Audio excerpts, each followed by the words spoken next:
কি ব্যাপার? এত রাত করে আপনার আব্বু কোথায় গেল? যাই তো দেখে আসি তো।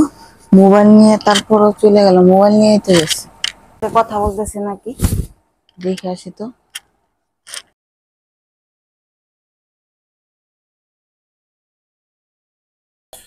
কি ব্যাপার? এরও মতো নাই, কোথায় গেল? দেখি তো, বাইরে ডাইনিং রুমে নাকি।